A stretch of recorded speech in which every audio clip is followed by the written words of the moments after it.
Hola, buenas tardes. Mucho gusto nuevamente saludándolos desde la SLASIP. Todos estamos muy contentos porque hoy vamos a tener un excelente seminario de nefrocrítico. Les quiero dejar con el doctor Manuel Enrique Soriano Aguilar, quien será el moderador en esta ocasión. El doctor Manuel es mexicano, coordinador de la terapia intensiva del Centro Médico ABC de Ciudad de México, presidente de la Asociación Mexicana de Terapia Intensiva Pediátrica y es el coordinador del capítulo renal de la Sociedad Latinoamericana de Cuidado Intensivo Pediátrico.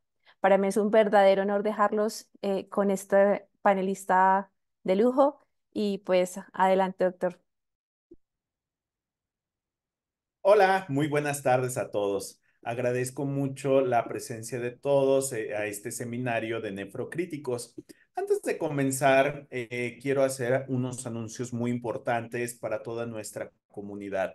Hay que recordar que del día 1 al 5 de junio vamos a tener el Congreso de la World Federation en Cancún, en México. Entonces los esperamos con mucho gusto. Recordar que vamos a tener la inscripción temprana a máximo el día 26 de marzo. Del precio de $490 se reduce si eres miembro de las LACIP a $250. Es muy importante utilizar este descuento para que ustedes puedan tener pues este beneficio. Asimismo, recuerden que la nueva fecha de entrega para abstracts, y esta ahora sí es la fecha final, es el día 12 de febrero del 2024. Hemos recibido bastantes abstracts, pero todavía falta que esté y ustedes puedan compartir sus conocimientos. En la misma página de la World Federation están las opciones de hoteles que nosotros podemos tener. Asimismo, se sugieren algunos otros que están fuera. Ustedes entran a la página de la World Federation y en este esquema del lado izquierdo van a tener todas las viñetas y viene toda la información necesaria para que ustedes puedan tener un excelente congreso. Los esperamos con mucho gusto en México. Y bueno, pues en primer lugar, estoy muy emocionado porque es un tema. Nosotros sabemos que los órganos normalmente los vemos por aparte, aunque en mente siempre los hemos trabajado integralmente. Y el intensivista siempre hemos dicho que somos unos médicos muy integrales porque así como vemos el cerebro, vemos el corazón y vemos el riñón, pues bueno, ahora vamos entendiendo cómo es que ellos trabajan en conjunto, cómo se dan estos mecanismos de interacción. Lo que siempre hemos hablado son las interacciones cardiopulmonares, pero también que vamos a tener acerca de las cardiorrenales. Por eso, el día de hoy, en este seminario web, primero me congratulo en presentar a una persona que además es un gran amigo, es el doctor Juan Carlos Iglesias Castillo. Él es intensivista cardiovascular. Él trabaja actualmente en el Centro Pediátrico del Corazón del Centro Médico ABC, que es llamado también Cardias, esta fundación, en el Centro Médico ABC en la terapia intensiva. Y además de todo esto, es vicepresidente de la Asociación Mexicana de Terapia Intensiva, quien entrará en funciones como presidente el próximo año. Él va a platicar acerca del síndrome cardiorrenal en el paciente crítico pediátrico. Vamos a entenderlo desde su entendimiento hasta la importancia de la presión venosa central. Adelante, doctor Juan Carlos. Hola, ¿qué tal? ¿Cómo están?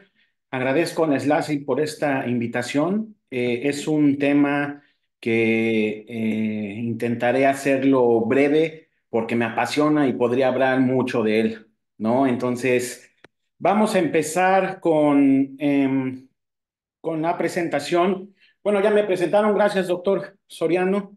Soy el doctor Juan Carlos Iglesias, soy pediatra, soy intensivista cardiovascular pediatra.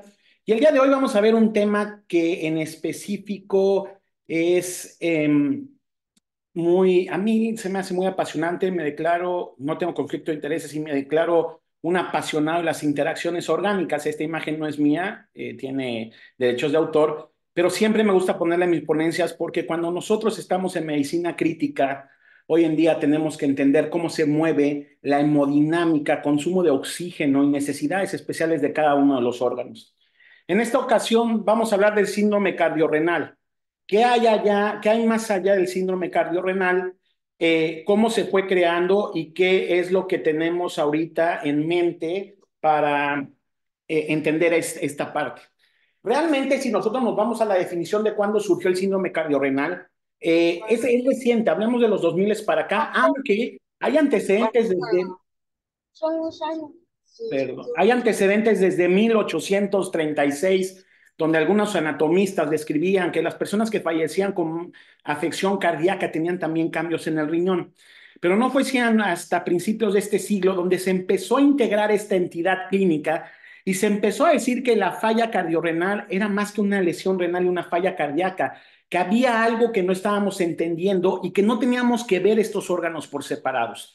Y toda esta respuesta empezó a surgir porque en el momento que empezamos a entender qué pasaba con la hemorragia o la hipotensión, pues todos nosotros los que estamos conectados sabemos lo que es el sistema renina-angiotensina-aldosterona y sabemos que la principal peculiaridad de este sistema es el aumento de las resistencias arteriales venosas, ojo, venosas, y la parte de la reabsorción de sodio. Pero esto realmente es benéfico cuando un corazón falla.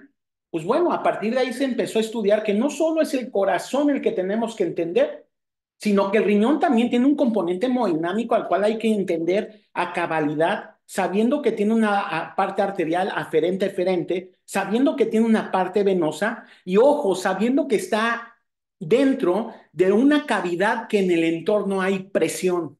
Ahorita vamos a ir desglosando cada uno de estos términos. Entonces, cuando nosotros queremos manejar este síndrome cardiorrenal, no solo se trata de mejorar el gasto cardíaco, sino se trata de entender cuál es el componente que está propiciando que esta hemodinámica renal esté disminuyendo y que el cuerpo por medio de mecanismos compensadores, ya que hay una congestión venosa y una falta de flujo arterial, empieza a echar a andar mecanismos neurohumorales que a la par pueden ser en primera instancia compensadores, pero también son deleterios para la función de ambos órganos. Entonces, cuando nosotros, esta presentación lo que va a pasar es que, como en Volver al Futuro, vamos a ir brincando del pasado al presente. Y mi propuesta, que va a ser una de las conclusiones, es tratar de estadificar la lesión renal en uno de sus 4 tipos que teníamos acorde a su fisiopatogenia. Todos sabemos, por ejemplo, que en la falla cardíaca la podemos clasificar falla cardíaca derecha, izquierda, sistólica, diastólica, con resistencias vasculares pulmonares aumentadas, sistémicas aumentadas. ¿Por qué no hacer lo mismo, una clasificación etiopatogénica de lo que pasa con el riñón? Cuando inició esta clasificación, este síndrome cardiorrenal, se pensaba que el tan mencionado y poco comprendido síndrome de bajo gasto cardíaco disminuía la presión de perfusión al no tener un flujo arterial suficiente, y esto es la principal condicionante de que la disponibilidad de oxígeno a nivel de los capilares renales no fuera adecuada para llevar a cabo toda la función renal. Pero con el paso de los años nos dimos cuenta, o se dieron cuenta en ese momento, que en esta parte arterial, al no haber un flujo sistémico anterogrado adecuado, el riñón al tener una activación del sistema glomerular de la mácula densa y del sistema yuxtaglomerular, va a tener por compensación la liberación de algunas moléculas que son vasoconstrictoras per se. Háblese todo el componente del sistema renina-angiotensina-aldosterona y vasoconstrictores como la endotelina 1 y 2. Esto lo que va a intentar hacer es que el riñón en la parte de la arteriola eferente tenga una vasoconstricción con la finalidad de mantener la presión venosa, la presión arterial interrenal y la presión glomerular para mantener una tasa de filtración. Pero a su vez también se va a ver perjudicado porque esos vasoconstrictores sistémicos no son inocuos para el resto del sistema y no son inocuos para la cavidad izquierda cardíaca, que si nosotros la sometemos a una presión anterógrada, una poscarga muy aumentada, va a empezar a tener cierto estrés de fibra y nos va a empezar a liberar la parte contrarreguladora, que son los péptidos natriuréticos. Entonces, se entendía que la endotelina y los vasoconstrictores del sistema angiotensina-aldosterona juegan un papel fundamental en este síndrome, pero que también tenemos una respuesta contrarreguladora, que son los natriuréticos, que intentan inhibir al RAS, con lo que nos van a traer una disminución en algunos puntos clave: resistencia venosa renales, la reabsorción de sodio renal y el consumo de ATP a nivel tubular y el mecanismo de sed. Entonces, hasta el año 2005 decíamos, pues bueno, Se tienen nociones iniciales de tratamiento como usar dosis bajas de YECA, el uso de los diuréticos, el volumen circulante, el inotropismo, pero realmente estamos entendiendo la fisiopatología de este síndrome. Años más adelante se reconfiguró todo este conocimiento y de la mano de uno de los grandes maestros de la nefrología y que ha incursionado mucho en la nefrología crítica, que es el maestro Ronco, empezó en junio del 2008 a tener un consenso junto con el Instituto Nacional del Corazón y Pulmón, donde se hizo un task force y se dijo, a ver, nuestra definición de síndrome cardiorrenal está muy limitada. Estamos pensando que solo es la alteración cardíaca la que nos va a llevar a una falla renal y no es así. Hay una serie de alteraciones hemodinámicas y mecanismos neuromorales muy importantes que nos van a dar esta condición y mayor afección. Entonces se empezó a crear o se empezó a intentar organizar el pensamiento desde el punto de vista cardíaco, el punto de vista renal, la temporalidad agudo-crónica, la interrelación. Y de ahí se empezó a entender que los mecanismos son más complejos que solo tener un síndrome bajo gasto cardíaco o una afección en el volumen latido que llega al riñón. Hay interacciones orgánicas, hay regulación de la presión, hay un tono vascular arterial y venoso, hay diuresis y natriuresis, hay homeostasis del volumen circulante y hay perfusión y oxigenación tisular. Y a partir de ahí surgieron diversas teorías de daño en los cuales empezamos a introducir patrones inflamatorios, como puede ser afección en óxido nítrico, radicales libres, inflamación sistémica y sobre todo una activación parácrina muy potente que nos va a llevar al segundo punto de entendimiento del síndrome cardiorrenal, la activación neuromoral. Porque dentro de esta activación neurohormonal tenemos algunos factores parácrinos como pueden ser vasopresina, aldosterona, que en el intento de mejorar esa disfunción van a dañar al organismo.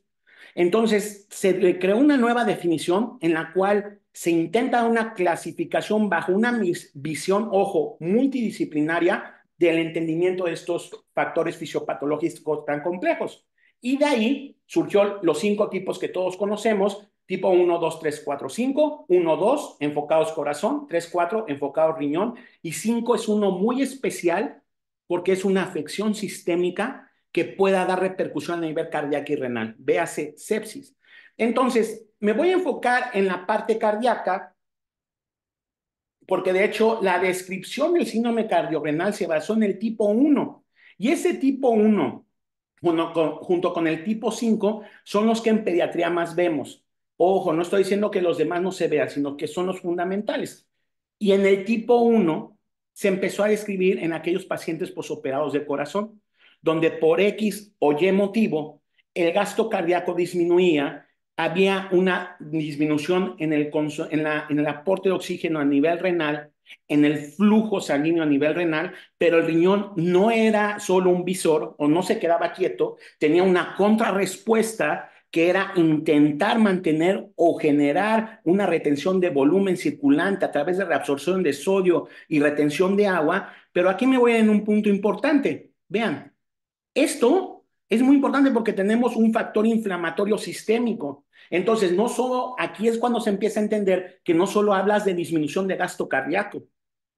Ahí es donde empiezas a razonar que no solo tenemos que brindar inotropismo y dar diurético, sino que tenemos que entender cuáles son los diferentes puntos que integran este síndrome.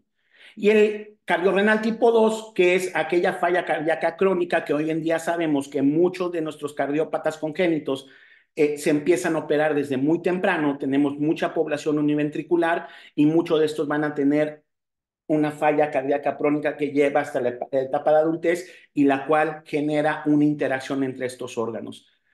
A fin de cuentas, razonando este punto, tenemos que si el ventrículo izquierdo, teniendo la noción del flujo anterógrado sistémico, no tiene un buen funcionamiento, va a haber una disminución muy importante del gasto cardíaco, lo que me va a condicionar una hemodinámica renal alterada, donde va a haber una activación del sistema renina-angiotensina-aldosterona en el intento de preservar ese volumen circulante y flujo renal, pero a su vez me va a conllevar a un aumento en la reabsorción de sodio y agua, y esto a su vez me va a disminuir la capacidad del corazón de trabajar por sobrecarga hídrica, además de que el RAS aumenta la poscarga del izquierdo, lo cual no le viene bien al ventrículo izquierdo. Entonces, si nosotros asumamos esto a que hay liberación muy importante de aldosterona, de forma crónica, esta aldosterona va a promover mecanismos de fibrosis y de cambios conformacionales, no solo en el corazón. Hoy en día sabemos que esta fibrosis por un aldosteronismo crónico también se genera en el riñón. Entonces, aquí tenemos el tercer punto que hay que entender de este síndrome, es la retención de sodio y agua. El organismo de primera instancia se va a intentar defender con la liberación de péptidos natriuréticos, pero en algún momento no va a ser suficiente esta respuesta que llega a una sobreproducción de esto y nos causa daño. Entonces, teniendo en unos puntos claves esto, aquí es donde les comento que todo esto surgió de pacientes del síndrome cardiorrenal tipo 1, de pacientes que fueron sometidos a cirugías de corrección cardíaca con bomba de circulación extracorpórea. Y sabemos que muchos de nuestros niños que son sometidos a procesos quirúrgicos cardíacos por congénitos tienen una gran incidencia de lesión renal aguda.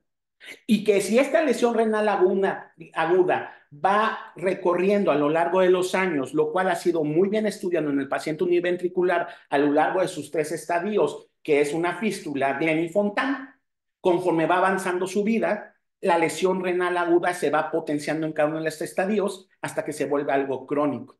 Entonces, se pone a reto porque hoy en día muchos de ustedes que están en las terapias intensivas, ya sean generales o cardiovasculares, se enfrentan a pacientes donde de primera instancia ese flujo anterógrado diastólico se puede ver disminuido porque tienen fístula los pacientes y el robo diastólico puede disminuir esa presión en la parte aferente-eferente del riñón, lo cual trae cambios en la hemodinámica. Y a su vez, conforme los niños van cambiando y llegan al último estadio, aquí no solo es la parte anterógrada, sino la parte venosa porque es un flujo pasivo. Esto ahorita lo vamos a enunciar más. Entonces, síndrome renal, cardiorrenal tipo 3-4, riñón, falla aguda o falla crónica afecta el corazón. Y el tipo 5 es muy importante porque todos nosotros nos enfrentamos a la sepsis en las terapias intensivas.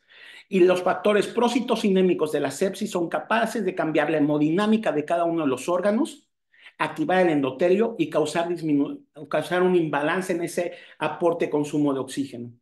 Entonces, si esto lo vamos reconfigurando, si mi corazón tiene afección, si el riñón baja la tasa de filtración glomerular, el paciente ya parte en algunos estados como la sepsis, hay fuga capilar, pues va a haber sobrecarga hídrica, lo cual sabemos que en cada uno de los órganos se vuelve vital porque la sobrecarga hídrica nos puede llevar a disfunción orgánica. Entonces, ¿cómo nosotros en la terapia intensiva podemos saber realmente qué grado de sobrecarga hídrica hay? Solo con el peso, con la fórmula de ingreso menos egresos. ¿Qué hacemos con las pérdidas insensibles? Es algo que no voy a abarcar, pero que solo se los quiero mencionar. Y cada uno de estos tipos de síndrome cardiorrenal tiene un mecanismo por el cual nos va a llevar a una sobrecarga hídrica. Entonces, ya hablamos mucho del izquierdo, y el izquierdo no es el héroe de esta película. A quien yo quiero darle un premio especial o mención honorífica es al lado derecho. Si nosotros recordamos la configuración del ventrículo derecho, es un ventrículo que no es geométricamente equiparable con el izquierdo y que además es muy noble en su función, muy rendidor, pero no le gusta la poscarga. Entonces, es un ventrículo que trabaja a bajas presiones, es muy eficiente, tiene una conformación muy diferente al ventrículo izquierdo, genera un gasto cardíaco, ojo, hacia un sistema de resistencias vasculares muy bajas, además de que su mecanismo es un mecanismo continuo, no es un mecanismo en un solo tiempo, espacio, y se dice que también los momentos isovolémicos o de isopresión en el ventrículo derecho no existen porque todo el tiempo se está contrayendo. Entonces, basado en esto, volteamos a ver el lado derecho del organismo, ¿no? El síndrome cardiorrenal no solo es la parte anterógrada, es la parte retrógrada también. Si nosotros pensamos cómo tenemos la parte derecha, vamos a tener un retorno venoso. Ese retorno venoso va a tener que tener una presión, pónganle el número que quieran, 10. Ese 10 va a tener que vencer a la presión que esté dentro de la aurícula derecha. Esa aurícula derecha manda el volumen al ventrículo derecho, el cual tiene que vencer la reacción de la poscarga que tiene el ventrículo derecho, que lo da las resistencias vasculares pulmonares.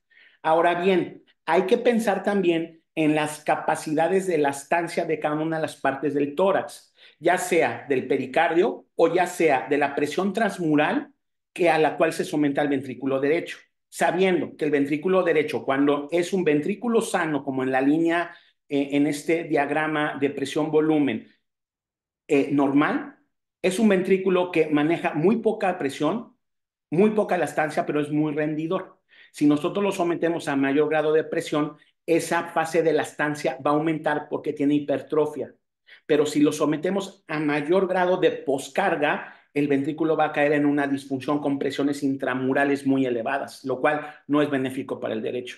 Entonces, si pensamos en estas cualidades del derecho, hay que saber que las interacciones interventriculares o de la interacción interventricular es muy importante porque todos nosotros sabemos que si un ventrículo derecho se lleva a distender o a hipertrofiar, va a condicionar una afección en la función del izquierdo.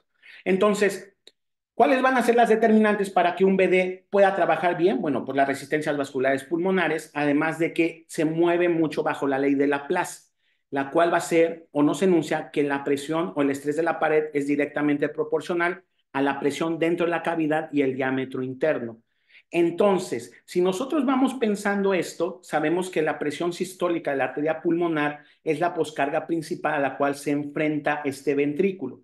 Y además debemos pensar que esto no acaba ahí. Una vez que el ventrículo derecho logra eyectar el volumen, no solo es vencer la resistencia vascular pulmonar, sino que las múltiples bifurcaciones que tienen los vasos arteriales pulmonares en su llegada y acoplamiento a los alvéolos generan una presión al rebote de esa función anterógrada. Entonces, cuando nosotros seguimos entendiendo el ventrículo derecho, sabemos que si las presiones en el izquierdo, enfocando en el síndrome cardiorrenal, tenemos un paciente con bajo gasto cardíaco que eleva mucho endotelina, que eleva reninas y tiene mucha poscarga al izquierdo y el izquierdo no puede trabajar bien y aumenta presión en la aurícula izquierda, esa aurícula izquierda va a tener repercusión en las cavidades derechas, lo cual me va a llevar a un problema en el acoplamiento ventrículo arterial derecho. Entonces, si nosotros distendemos o hipertrofiamos esa cavidad derecha, va a disminuir su rendimiento, se va a volver menos perfundido porque el ventrículo derecho se nutre por medio de las coronarias en ambas fases. Y esto nos va a llevar a una isquemia subendocárdica y a disminución del funcionamiento derecho. Todo esto lo vamos a aterrizar en lo siguiente. Muchos de nuestros pacientes se someten a ventilación mecánica. Ya sabemos que la PVC no es sinónimo de líquidos y eso lo quiero aclarar. No vengo a debatir ni a mencionar ese punto, solo lo enuncio ahorita para que quede claro.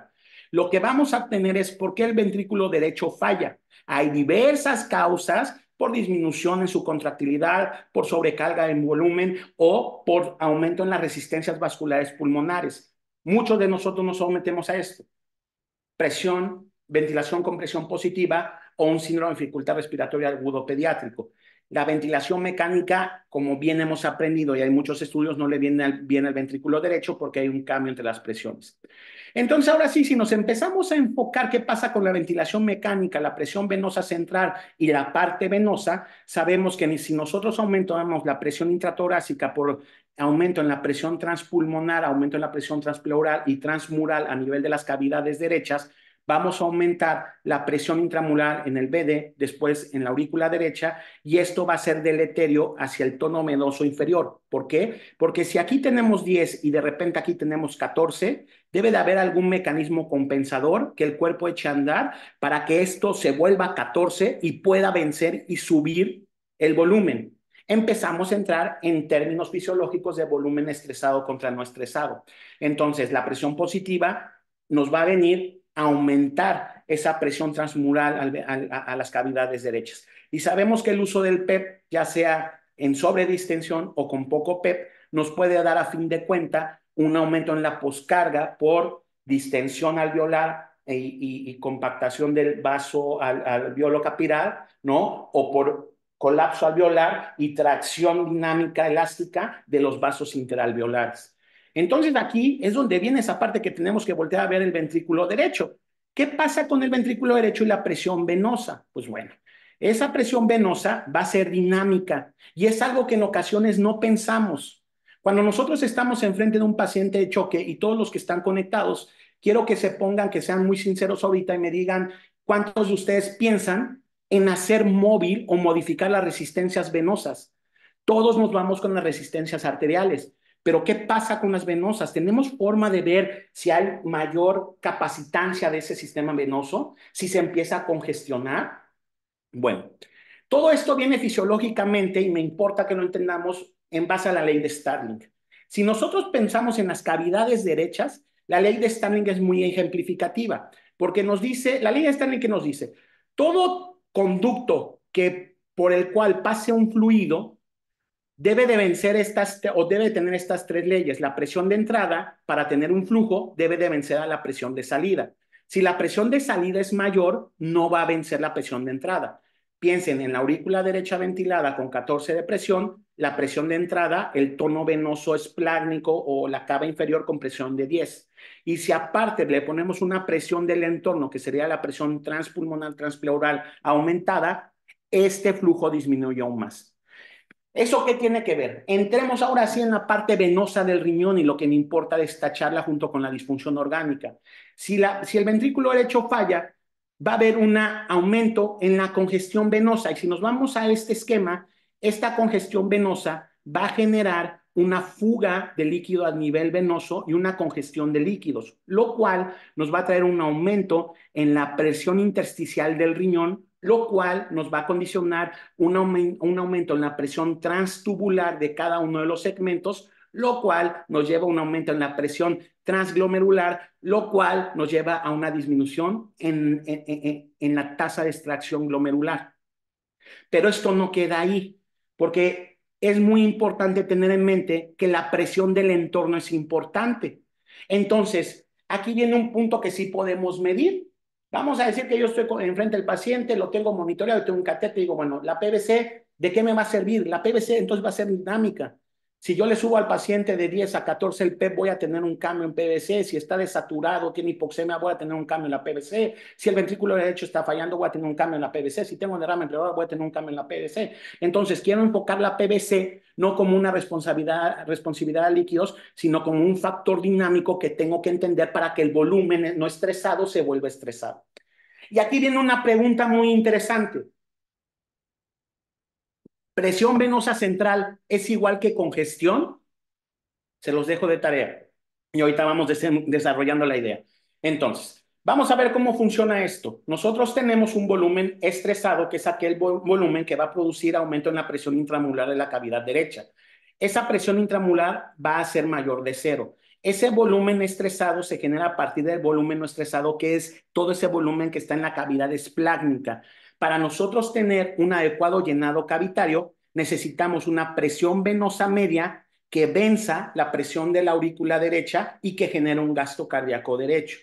A su vez, piensen segmentando con esta línea en la presión intratorácica, en la presión intraabdominal, que acorde a la ley de Starling, sí son dinámicas y generan cambios en los movimientos hemodinámicos de estas cavidades. Entonces, si nosotros entendemos lo que es el volumen estresado y no estresado, sabiendo que el estresado es el que sube y genera gasto cardíaco derecho y el no estresado el que se queda en la cavidad esplácnica, y entendemos que las resistencias venosas es este conducto que puede aumentar la resistencia o bajar, y la presión venosa va a ser la oposición al flujo del sistema venoso que sube, podemos tener aumento o disminución del volumen estresado acorde a los movimientos de la presión intratorácica, intraabdominal y del tono venoso.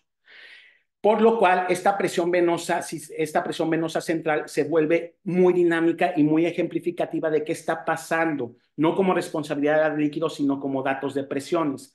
¿Cuándo puede bajar una presión venosa central? Bueno, número 1, cuando la volemia se agota. Eso es muy fácil. Número 2, cuando tenemos una dilatación venosa, un estado séptico que genera una vasodilatación muy extensa a nivel esplácnico, nos va a secuestrar volumen y no va a subir el volumen. Pero también cuando tenemos una mejora en la función de la bomba cardíaca o cuando tenemos disminución en presión intratorácica. Todo esto, como ven, es un mecanismo muy dinámico. ¿Y qué pasa? ¿Con qué patrones, nos va a subir la presión venosa central, una vasoconstricción venosa, aumento de presiones intratorácica, pericárdica o intraabdominal, y estos otros puntos como el aumento de la presión intraabdominal. Entonces, aquí vemos que la resistencia al flujo venoso en la cavidad intratorácica es muy importante tenerla en mente.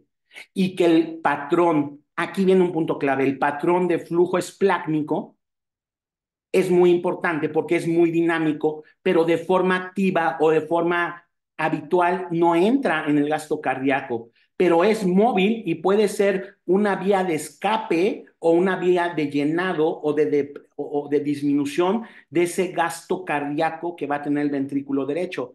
¿Cuántos de nosotros nos podemos a pensar cuánto tendrá de volumen no estresado nuestro paciente? ¿Hay forma de medirlo? Bueno, el otro punto a mencionar es el hígado. El hígado va a ser la principal resistencia a este flujo, ¿no? Que llega de la parte esplácnica por medio de la presión de las venas hepáticas.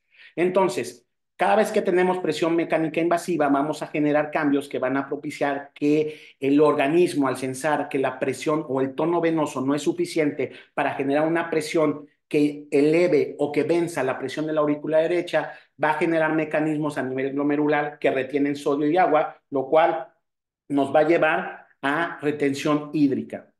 Y esto a su vez nos vuelve a meter en el terreno del síndrome cardiorrenal, donde tenemos aumento de reabsorción de sodio y agua y aldosterona, sabiendo que la ventilación mecánica nos puede llevar a momentos donde por aumento en la presión intratorácica tengamos una falla total del ventrículo derecho. Si nosotros pensamos esto, ¿cómo puedo mejorar mi presión venosa central? Pues mejorando el inotropismo, manejando la poscarga del ventrículo derecho o manejando las presiones intratorácicas. Ahora bien, después de todo esto, ¿cómo podemos integrar esta parte? La podemos integrar y la primera idea es la presión venosa central elevada con sobrecarga hídrica y congestión nos lleva a disfunción orgánica. Estos puntos clave ya los tocamos de forma previa en la charla. Aquí es donde me voy a empezar a enfocar y viene el final de mi participación. Si la cavidad derecha falla, hay aumento en la presión de la aurícula derecha, hay un aumento de forma compensatoria en la presión venosa central y aquí viene toda la parte del juego de la presión esplácnica, que es donde se puede generar congestión. Y si yo congestiono a un paciente a nivel abdominal, lo que va a pasar es que va a generar aumento de presión en el entorno del riñón. Si aumento la presión en el entorno del riñón, va a haber disminución en los flujos y en la tasa de filtración glomerular. La disfunción orgánica y la PVC se han asociado en algunos estadios y dentro de la microcirculación, que bueno, sabemos que en Latinoamérica tenemos un maestro que ha estudiado esto, que es el doctor Jaime Fernández, del cual voy a usar una lámina. La presión oncótica y el movimiento hidrostático se ha cambiado la noción a algo mucho más dinámico, donde el glucocálix es muy dinámico y respondedor a estos cambios, ya sean inflamatorios o estos cambios de presión. Entonces, si seguimos en esto, tenemos que pensar que en el paciente que tiene sobrecarga hídrica y congestión, la presión oncótica y el endotelio juegan un papel fundamental para que en el punto donde el endotelio haya fuga en esta parte del líquido, el sistema linfático lo intenta reabsorber, pero como hay aumento de presiones, no logra hacerlo. Entonces, ese aumento de presión intraabdominal, congestión venosa y disminución del flujo linfático va a tener una repercusión en el riñón y de forma especial voy a mencionar esto, el término de tamponade renal. Si hay una fuga capilar que genera aumento de la presión del entorno, voy a comprimir, aumentar la presión intrarrenal y esto me va a generar una disminución en la tasa de filtración glomerular que me cambia la hemodinámica renal, que asociado al aumento de la presión venosa renal me viene deleterio. Conjugando con lo que ya veíamos en esta presión venosa y aquí es donde se mete la presión intraabdominal. Entonces, si tengo fuga a nivel del abdomen y a nivel intrarrenal, la parte venosa, en lugar de estar así, se va a comprimir y hay todavía más colapso y congestión venosa para que llegue un momento donde la hemodinámica renal entre en colapso. A su vez, órganos como el hígado, voy a irme un poco más rápido, y el intestino también tienen falla por esta congestión de volumen no estresado. Entonces, existe una detección oportuna hoy en día de la congestión o de la disminución de la función glomerular del riñón, pues bueno, aquí es donde tenemos que cambiar también la noción, porque los biomarcadores actuales, no voy a hablar de la creatinina, todo el mundo sabemos que la creatinina tiene sus muchos asegúnes, pero tenemos que entender cuál sería la combinación ideal de biomarcadores para entender qué parte del riñón está fallando. Y es que no solo el glomérulo tiene una función en el riñón, cada una de las partes de los túbulos también tienen funciones. Entonces, si nosotros pudiéramos englobar todo esto por parte de biomarcadores, podríamos saber que hoy en día no tenemos disponibilidad de todos los biomarcadores renales. Las cistatinas es un muy buen biomarcador renal a nivel glomerular, el NGAL a nivel tubular, pero son muy pocos centros los que pueden conjuntar estos biomarcadores. Entonces, ¿cómo puedo ayudarle al riñón? ¿Qué otra opción diagnóstica tengo para ver que esta presión venosa aumentada me genera congestión y esto me genera disfunción orgánica? ¿Cuál es el futuro de todo esto? Este artículo me gustó mucho, tengo la bibliografía para quien quiera leerlo, y es que ya no solo hay, o ya no solo son terapias de soporte a nivel ventricular, sino que empieza a haber en adultos prototipos de terapias de soporte renal. Entonces, esto es hacia dónde vamos, ¿no? Y bueno, ¿cuáles serían mis conclusiones de mi participación? Punto número uno, y me baso en esta imagen. Para entender el síndrome cardiorrenal, tenemos que entender a cabalidad cómo se mueve la hemodinámica, consumo y disponibilidad de oxígeno de cada uno de los órganos y cuáles son las reglas hemodinámicas que rigen a cada uno. Ya que entendamos eso, entonces hagamos el cruce de cómo funcionan entre ellos. Y aquí viene un punto que esto es algo que surgió de mi mente en estos años que he estado leyendo esto y comparo toda la parte venosa con un péndulo de Newton. Les voy a decir por qué. Este es un péndulo de Newton en el cual la parte derecha, esto va a ser mi presión arterial y esta parte, la del fondo, mi presión venosa. Si yo aquí tengo un 10 y acá genero un 10, genero congestión y el volumen no avanza. Entonces, pensemos en la presión venosa, pensemos en la función, en la función del tono venoso y en los volúmenes y cómo funciona este volumen estresado y no estresado. Hagamos un embone de cómo podemos manejar biomarcadores y pensemos que tal vez la propuesta actual es tipificar al tipo de lesión renal no solo por etiopatogenia, sino por fisiopatología de qué es lo que pasa. Tengo solo un flujo arterial insuficiente, tengo una activación neurohumoral muy importante, tengo una retención de sodio y agua muy importante, o tengo una ventrículo derecho o una presión venosa con congestión muy importante. Después de todo esto, agradezco la atención y ojo, me queda una pregunta. ¿Y el ultrasonido? Gracias. Muchas gracias, doctor Juan Carlos. Excelente finalización para dar pie a nuestra segunda charla. En definitivo, es un tema muy interesante. Les invito a que dejen sus dudas en la cajita de preguntas y respuestas. Estas son muy valiosas para que al final podamos dar un poquito más de fluidez, porque yo creo que hay muchísimas cosas por hablar. Ahora me enorgullezco en presentar al doctor Juan José Menéndez Suso.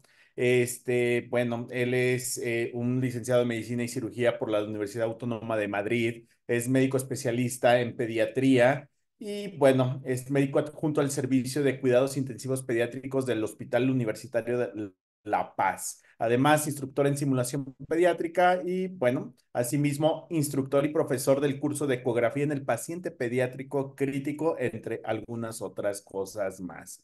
Entonces, pues también va a ser una maravilla dar continuación a este tema que estamos abordando. Y ahora, como dice Juan Carlos, y el ultrasonido. Adelante, doctor. Muchas gracias.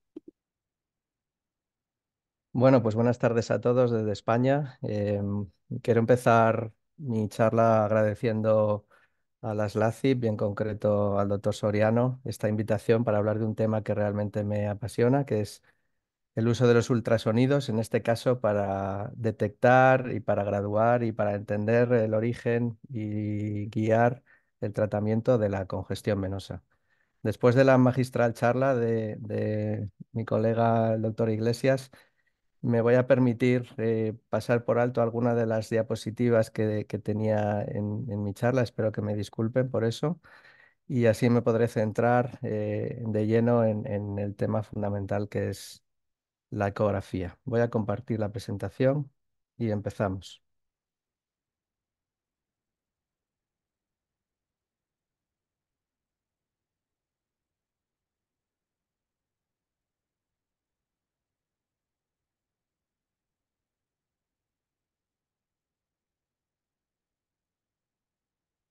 Bueno, pues esto es el contenido de mi charla, que intentaré se ciña a los 30 minutos que me habían dicho que tendría que durar. En primer lugar, hablaré de qué es la congestión, que no es fácil, cuál es el impacto que tiene, su relación con el síndrome cardiorrenal y la renosarca, como ya he mencionado, y después de la charla del doctor Iglesias la pasaré un poquito más rápido, para centrarme en cómo detectamos y graduamos la congestión, cómo se trata y en todo esto, qué papel tiene la ecografía actualmente. ¿Qué es la congestión? Bueno, pues es un estado en el que existe ingurgitación y un aumento de presión en el sistema venoso y que eso genera y es responsable de disfunción de diferentes órganos. ¿Y qué produce el estado congestivo? Pues resumiendo y desde el punto de vista fisiopatológico, o un aumento del contenido, que generalmente será consecuencia de la sobrecarga de fluidos o del fallo de la bomba o de las dos cosas a la vez, o una disminución del continente, en este caso los vasos sanguíneos venosos, que pueden estar constreñidos o pueden estar comprimidos por otro tipo de amenazas, como pueden ser visceromegalias o líquidos o aumento de presiones en diferentes cavidades. ¿Y qué implica el estado de congestión? Pues implica un aumento de la presión en el circuito venoso, implica venostasis, con el lentecimiento de la circulación sanguínea a este nivel, e implica un aumento de la presión hidrostática en el lado venoso de la circulación capilar, por lo tanto, una disminución de la filtración hacia el retorno en la vénula, por lo tanto, un aumento del líquido en el espacio intersticial, lo que generará un aumento de presión, especialmente en aquellos parénquimas de órganos encapsulados, y también un aumento de la producción linfática, linforrea y linfoestasis. Cojo el guante y el testigo que me ha dejado el doctor Iglesias y estoy muy de acuerdo con él en que todo esto va de hablar del sistema venoso, ese gran olvidado y que, sin embargo, como van a ver, es responsable de muchas de las cosas que nos ocurren en el día a día en nuestros pacientes. Pesamos porque somos fundamentalmente agua. Más o menos el 60% de nuestro peso es agua y aproximadamente un tercio de ese agua está en el espacio extracelular. Más o menos en un individuo adulto de unos 75 kilos, el agua intravascular es de unos 5 litros. Pues bien, esos 5 litros se acogen en el sistema cardiovascular y generan unas presiones venosas bajas, normalmente inferiores a 3-5 milímetros de mercurio. Y esto es muy importante porque de que la presión venosa sea baja depende la presión de perfusión sistémica, pero también la presión de perfusión regional y de los diferentes órganos de nuestra economía.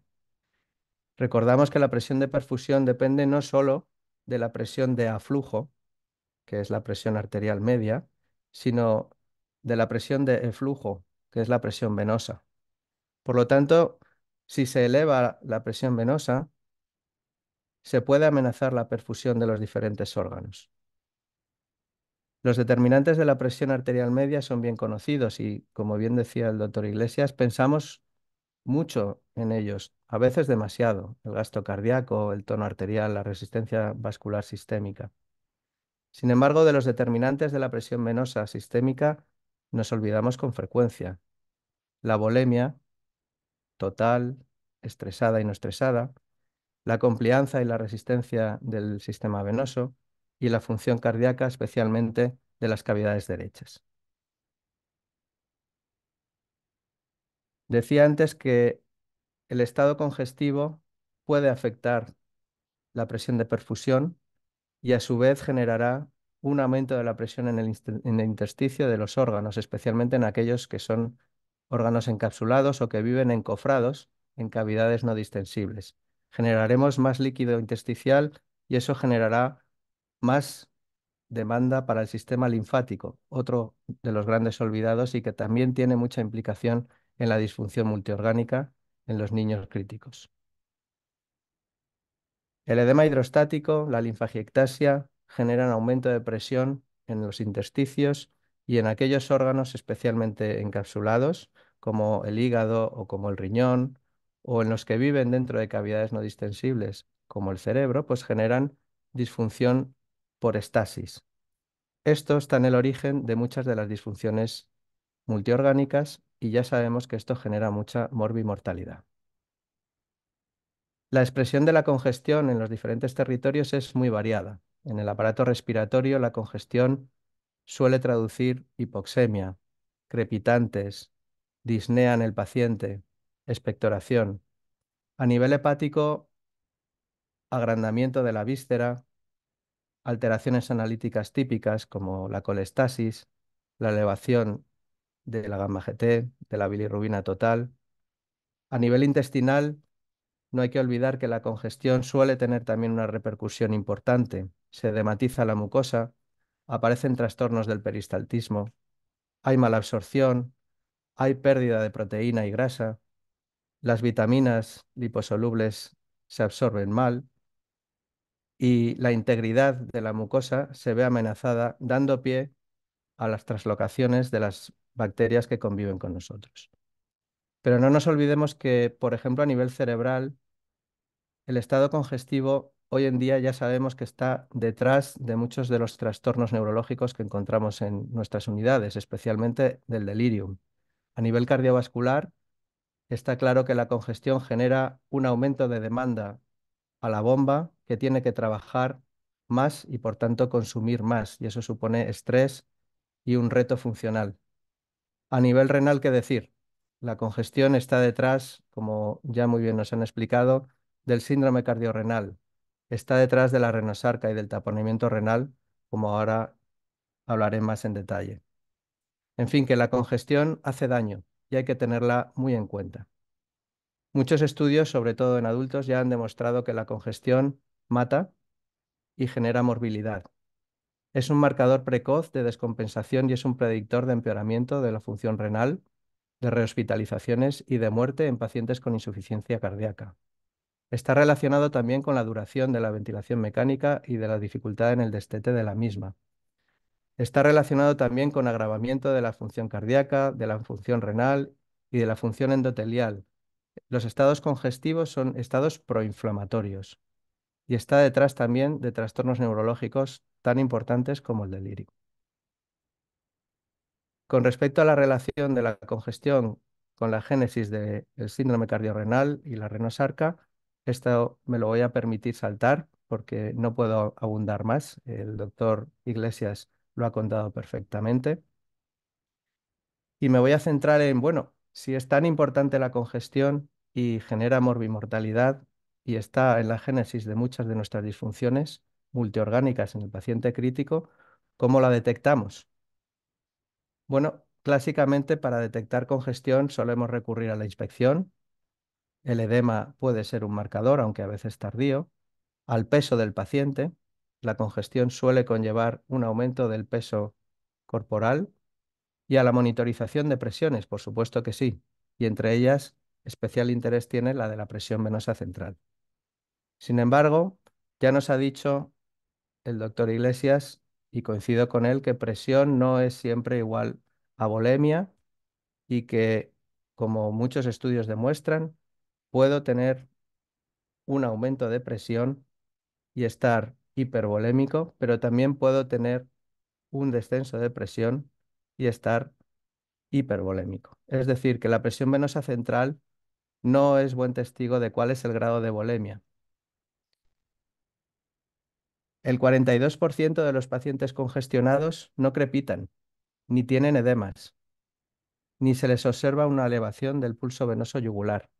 Si les hacemos una radiografía, a 2 de cada 10 de los pacientes con una congestión importante no le veremos alteraciones en la radiografía. Por lo tanto, no es fácil detectar a nivel clínico qué paciente está congestionado y sobre todo cuál es el grado de su congestión. ¿Cómo lo tratamos? Lo tratamos descongestionando. ¿Y qué significa descongestionar? Significa reducir la sobrecarga circulatoria y por tanto la hipertensión venosa. ¿Esto qué suele conllevar? Pues suele conllevar la pérdida de peso del paciente, la hemoconcentración, con elevación de hemoglobina, hematocrito o proteínas totales en las determinaciones analíticas, también reducción de la presión venosa central. ¿Y cómo lo conseguimos? Pues lo conseguimos disminuyendo la volemia o mejorando la función cardíaca o las dos a la vez. ¿Y cuáles son los riesgos de descongestionar a los pacientes? Que si nos pasamos de la cuenta, reduciremos el gasto cardíaco y generaremos hipoperfusión, ahora sí, por hipoaflujo, por descenso del volumen sistólico secundario a hipovolemia.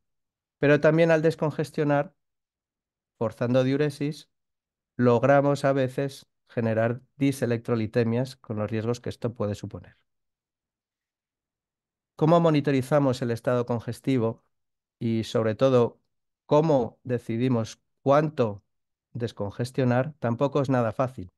Podemos vigilar el cambio de peso, podemos vigilar el volumen diario de orina, podemos vigilar los cambios en la presión venosa central, recurrir a una serie de marcadores de los que ya nos ha hablado también el doctor Iglesias, la creatinina con sus limitaciones, el péptido natriurético, la troponina de alta sensibilidad, el antígeno cáncer embrionario 125, también marcadores en orina de daño tubular como el N-gal pueden tener un papel. Sin embargo, ninguno de ellos es especialmente confiable. Para descongestionar utilizamos fundamentalmente diuréticos, pero no solo diuréticos. Los diuréticos son la pieza clave. Y de todos ellos, quizás la furosemida, un diurético de ASA, por ser el más potente, es el más utilizado. No nos olvidemos que en la UCI especialmente disponemos de herramientas para ayudar a descongestionar a aquellos pacientes que con diuréticos no conseguimos una respuesta diurética favorable. Y son las técnicas de reemplazo renal continuo como la hemofiltración venovenosa o la hemodiálisis.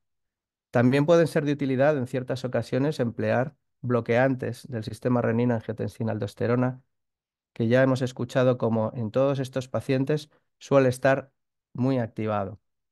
¿Podemos mejorar la función cardíaca? Claro que sí, porque estará muchas veces afectada. Incluso en ocasiones será la principal responsable de la congestión venosa. Y aquí el papel de los fármacos cardiotónicos, inotrópicos, inodilatadores, vasodilatadores venosos puede ser importante. El paciente congestionado a veces tiene congestión en el sistema venoso, no solo sistémico, sino también pulmonar, y por tanto generará trastorno de la ventilación-perfusión e hipoxemia asociada. En estos casos, y aun a sabiendas de que la ventilación mecánica, tanto invasiva como no invasiva, puede ser deletérea para la función del ventrículo derecho, el añadir CPAP o PIP a estos pacientes puede recuperar la capacidad residual funcional y, por tanto, reducir la poscarga del ventrículo derecho y hacer que el sistema corazón-pulmón sea más eficiente, mejorando el acoplamiento ventrículo arterial. También el soporte nutricional en pacientes, sobre todo con estados congestivos crónicos, la pérdida de proteínas, la pérdida de grasas a nivel intestinal junto con la malabsorción puede asociar un estado de caquexia o de malnutrición importante. Por lo tanto, la suplementación también será decisiva y también sin olvidar la actividad física. Pero ¿cuánto descongestiono? ¿A qué ritmo? Y si es la euvolemia el objetivo que debo conseguir en todos los pacientes, es una de las preguntas del millón que no están claramente respondidas. Los marcadores de descongestión fallan los más habituales, falla la recuperación del peso seco, falla la desaparición de la disnea o la resolución de los edemas. El descenso del BNP, bueno, puede ser de utilidad, pero ¿hasta dónde me puedo permitir descender el BNP? ¿Es en todos los pacientes el mismo endpoint? La presión venosa central pasa un poco lo mismo. Lo debo descender, pero ¿a qué ritmo y hasta cuándo? ¿Es lo mismo para un corazón sano que para un corazón con disfunción? ¿El corazón con disfunción de tipo diastólico tolerará igual un descenso de presiones venosas que un corazón con fallo de tipo sistólico? Todas estas son preguntas que no están bien respondidas y que al final nos obligan a utilizar un conjunto de marcadores y a interpretar todos ellos de manera síncrona para tomar la mejor de las decisiones.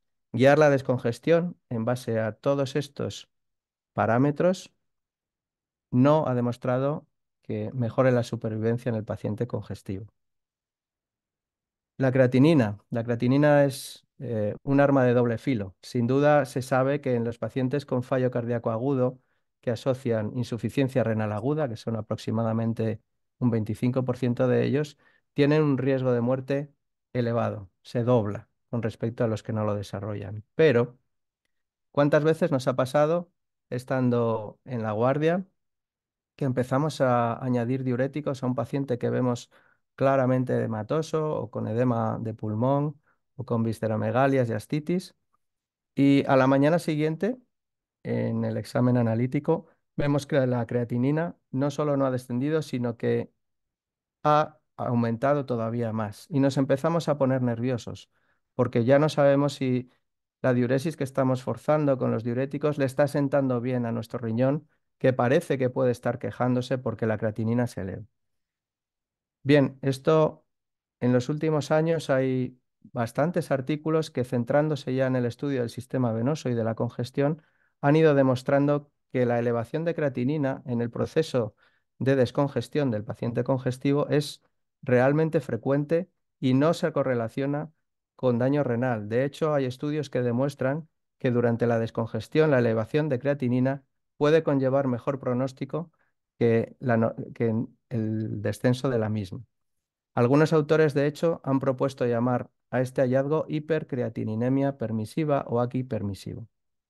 Pero entonces, si no toda elevación de la creatinina implica daño ni peor pronóstico, ¿cómo puedo yo distinguir frente a una elevación de creatinina cuál es buena y cuál es mala?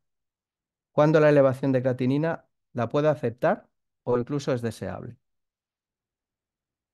Pues aquí llega la opción y es el centro de mi charla, la ecografía. ¿Puede aportarnos en el paciente congestivo la ecografía utilidad? Desde luego que sí, y ahora lo voy a intentar demostrar. Nos ayudará a detectar y a graduar la congestión, nos puede ayudar a identificar su causa y desde luego que nos va a ayudar a optimizar el tratamiento descongestivo. Son tres las preguntas clave que todo clínico se hace a pie de cama cuando cree que un paciente está congestivo. ¿Realmente la hay? Vamos a coger el ecógrafo y vamos a utilizar un protocolo del que quiero hablar más en detalle a continuación, que es el protocolo VEXUS. Básicamente es emplear los ultrasonidos para estudiar la circulación venosa esplácnica y ver si hay transmisión retrógrada de presiones venosas hacia los parénquimas que están generando distorsión de su perfusión. La segunda pregunta que nos hacemos es, ¿hay congestión pulmonar? Pues de nuevo tomaremos el ecógrafo y exploraremos el pulmón para ver si hay datos que nos hablen de congestión a este nivel. Y la última es, bueno, si hay congestión o bien sistémica o bien pulmonar o en ambos, ¿es que acaso la bomba no nos está funcionando bien? Pues de nuevo tomaremos el ecógrafo para resolver esta duda y estudiaremos cuál es la función cardíaca. Voy a empezar centrándome en el estudio del sistema venoso esplácnico a través del protocolo VEXUS. El protocolo VEXUS es un acrónimo que en inglés significa Venous Excess Ultrasound. Vendría a ser algo así como el uso de los ultrasonidos para determinar la congestión venosa. Y es realmente sencillo. Como ven en la diapositiva, supone estudiar de manera sistemática 4 territorios venosos. En primer lugar, la vena cava inferior. En segundo lugar, las venas suprahepáticas. A continuación, la vena porta. Y por último, las venas intrarrenales.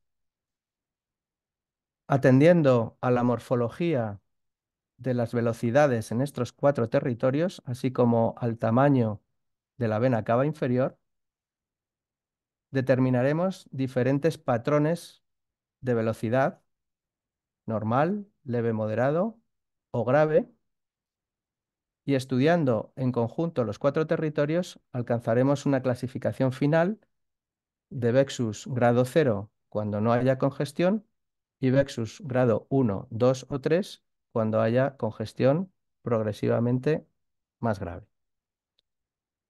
A continuación les voy a mostrar unos vídeos que hemos filmado en nuestra unidad para que vean cómo se determina y cómo se explora sistemáticamente el territorio venoso esplánico para alcanzar la puntuación Vexus de los pacientes. Estos son niños de nuestra unidad. En este caso estamos haciendo la exploración de la primera vena, que es la vena cava inferior, con la sonda colocada en longitudinal a nivel subsifoideo para vertebral derecho.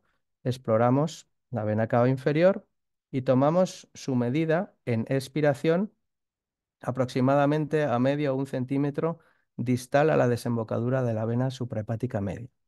Con esto obtenemos el calibre de la vena cava inferior del paciente. En adultos, el protocolo Vexus establece que no hay congestión y no habría por qué seguir con el estudio si el calibre de la vena cava inferior es inferior a los 2 centímetros. Como pueden entender, esto no es trasladable al mundo de la pediatría porque el calibre de la vena cava inferior obviamente depende de la edad del niño. Diferentes publicaciones han establecido rangos de normalidad del calibre de la vena cava inferior a lo largo de todas las edades pediátricas. El calibre de la vena cava inferior está muy en relación con la presión venosa central, de tal manera que a medida que aumenta la presión venosa central, el calibre de la vena cava inferior también aumenta hasta que se alcanza el límite de su complianza. A partir de ahí ya no se distenderá más, aunque la presión venosa central sí que pueda seguir elevándose.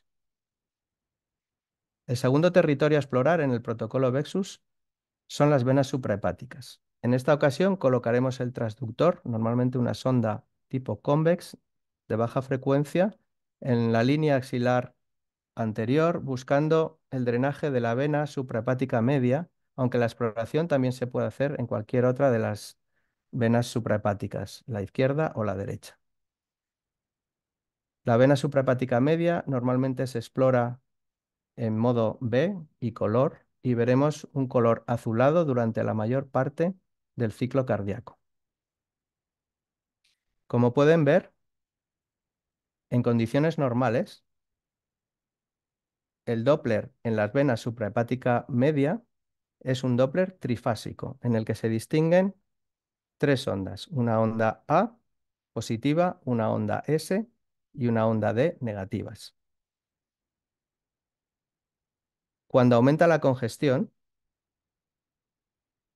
en el recuadro amarillo lo pueden ver, la onda S, que es la primera de las negativas, se hace más pequeña que la onda D. Y si la congestión es grave, la onda S se llega a invertir haciéndose positiva junto con la onda A. Entonces, en función del patrón de la velocidad de la sangre en la vena suprahepática que determinaremos con un ecodoppler, podemos saber si hay transmisión retrógrada de la presión venosa hacia el interior del hígado, y así podremos saber si hay congestión o no y de qué grado. Fíjense en esta diapositiva cómo se muestra un Doppler normal trifásico con una onda A positiva y una onda S y D negativas en la imagen superior.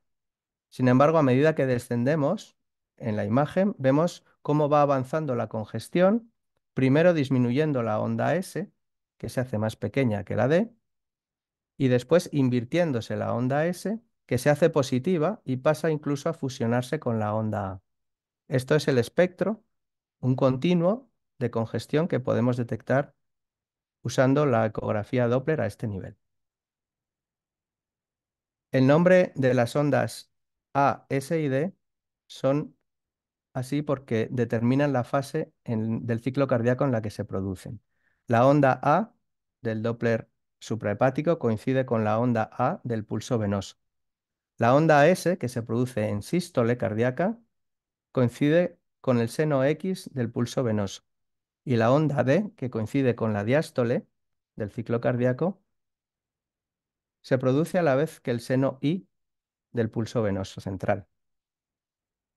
Con respecto al electrocardiograma, la onda A aparecerá justo después de la onda P y es consecuencia de la contracción auricular, la onda S después del QRS y la onda D después de la onda T. Por eso es muy útil integrar, si el ecógrafo lo tiene disponible como opción, el registro electrocardiográfico del paciente en tiempo real durante la exploración del Vexus. El tercer punto a explorar es la vena porta. La vena porta se explora generalmente desde el hipocondrio derecho. Iremos buscando con la ayuda del modo color un tubo rojo que significará que trae sangre hacia el hígado con un flujo hepatópeto e insonaremos a este nivel con el Doppler para registrar la velocidad. La velocidad normal a nivel portal es baja, en torno a unos 20 centímetros por segundo, y el patrón Doppler es continuo, como pueden ver en la imagen de la izquierda. Hay una pequeña variación respirofásica, coincidiendo con los movimientos respiratorios, pero no es muy marcada. A medida que aumenta la congestión en el hígado, el flujo portal se va haciendo cada vez más pulsátil y podemos objetivar cuánto pulsa nuestra porta utilizando el denominado índice de pulsatilidad, que se obtiene fácilmente midiendo la velocidad máxima y la velocidad mínima de la velocidad que se esté registrando en la porta y la dividiremos por la velocidad máxima. Ese es el índice de pulsatilidad. Se habla de una congestión leve cuando el índice de pulsatilidad se sitúa entre el 0,3 y el 0,5 y de una congestión grave a nivel de la circulación portal si el índice de pulsatilidad es superior al 0,5. Como ven, cuanto más pulsa la porta, más congestión hay, pudiendo llegar incluso, aquí lo vemos, a que en estados congestivos graves la circulación portal se llegue a detener o incluso a invertir y que haya periodos de flujo hepatófugo a lo largo del ciclo cardíaco. Y por último, el último territorio venoso que exploramos para establecer la puntuación Vexus es el Doppler intrarrenal. Para ello, tenemos que detectar el flujo sanguíneo a nivel de las venas interlobares. No valen las venas principales ni las venas segmentarias. Tienen que ser venas intraparenquimatosas, que son las que realmente van a traducir fielmente si hay o no congestión dentro del parénquima. Las venas interlobares son aquellas que se sitúan entre las pirámides renales y se identifican fácilmente porque son unas estructuras triangulares hipoecogénicas.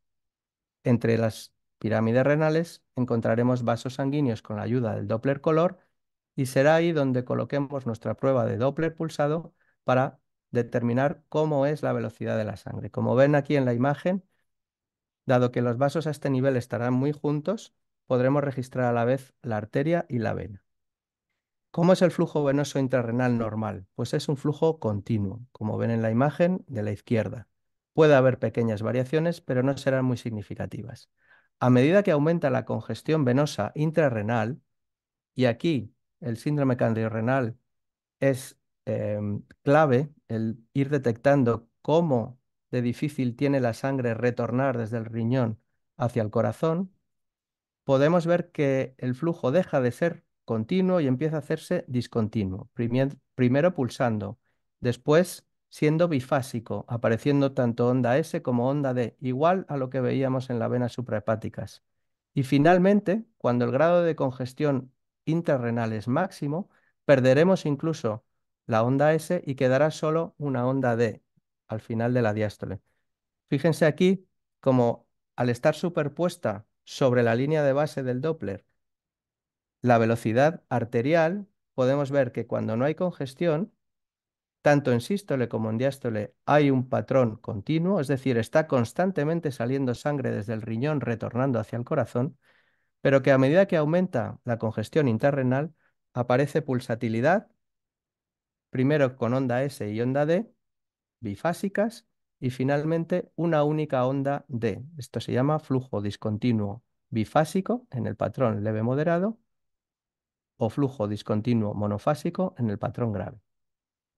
Es importante porque esta es quizás la investigación más compleja de las 4 que hay que hacer, utilizar sondas a veces lineales y de alta resolución con una escala de color baja, con velocidades no superiores a 15-20 centímetros por segundo para detectar bien los vasos a este nivel.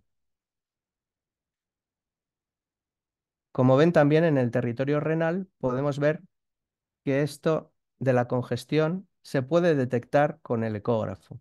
A medida que aumenta la congestión, perdemos continuidad en el flujo, aparece pulsatilidad primero y después un flujo discontinuo, primero bifásico y luego monofásico. Fíjense también, y esto es importante, como por encima de la línea base tenemos la onda de velocidad arterial y cómo a medida que va aumentando la congestión, también el espectro arterial se va alterando. De hecho, la velocidad en telediástole, a medida que aumenta la congestión, se va haciendo cada vez más pequeña. Si juntamos las exploraciones en todos los territorios, vena cava inferior, vena suprahepática, vena porta y vena intrarrenal, pueden ver que podemos generar un espectro de imágenes que nos darán idea de cuál es el grado de congestión y la repercusión a nivel verdaderamente de estos órganos que existe por el hecho de estar congestionado. Una vez que hemos terminado de hacer esta exploración, establecemos la graduación o el score final. Si no hay dilatación de la vena cava inferior, se hablará de Vexus 0. Si hay dilatación de la vena cava inferior, pero todas las alteraciones que vemos en el registro de velocidades son o normales o leve moderado, será un Vexus 1. Si hay dilatación de la vena cava inferior y solo una alteración grave en los 3 territorios, suprahepática, porta o renal, será un Vexus 2. Y cuando hay dilatación de la vena cava inferior y 2 o más patrones de gravedad, se hablará de Vexus 3. Bueno, pues esto que nos cuentan los de adultos funciona también en niños. Pues les puedo decir que tengo la sensación de que sí. Este es un estudio que publicamos este año pasado en el Journal of Ultrasound, en el que específicamente hemos mirado si realmente lo que los compañeros de adultos nos decían también ocurría en el niño. Y así es. En el estudio, que fue un estudio observacional y transversal que hicimos entre noviembre del 2020 y junio del 2021, de niños que estaban ingresados en la UCI y a los que le habíamos colocado un catéter venoso central con punta en aurícula derecha, monitorizábamos simultáneamente la presión venosa central y el score Vexus. Fueron 33 niños con unas edades medianas de 12 meses y 8 kilos, la mayoría de ellos en estado de shock o con bronquiolitis grave, estando intubados o con ventilación mecánica, pues en torno al 70% de ellos. Lo que encontramos es que existe una relación directa entre el grado del score Vexus y la presión venosa central. A más Vexus, más presión venosa central. De manera individual, atendiendo a los componentes del score, la vena cava inferior también se relaciona con la presión venosa central. A mayor dilatación de la vena cava inferior, más presión venosa central. Y a mayor alteración en el patrón de velocidades de los 3 territorios venosos, suprahepática, porta y renal, también más presión venosa central. De todos ellos, además, el que parece más sensible es, curiosamente, el de la circulación intrarrenal. Por lo tanto, funciona también en niños, nos lo tenemos que aprender y nos lo tenemos que entrenar para saber hacer. ¿Cuáles son las aplicaciones del score Vexus? Detectar y, por tanto, poder evitar la congestión, de especial interés en pacientes con cardiopatías descompensadas para optimizar sus entradas o ajustar diuréticos e inodilatadores, o en aquellos pacientes en shock, para que no nos pasemos con los fluidos. Podemos detectar en qué momento nuestro fluido está empezando a ser excesivo y el organismo no lo está tolerando bien, porque las presiones venosas se están transmitiendo retrógradamente al territorio esplácnico. Podemos monitorizar también la descongestión con diuréticos o con técnicas de reemplazo renal de especial importancia en pacientes con insuficiencia cardíaca, insuficiencia renal, síndrome cardiorrenal. Y podemos evaluar la tolerancia a la administración de fluidos y determinar qué pacientes son tolerantes o qué pacientes son intolerantes a los fluidos que estamos administrando.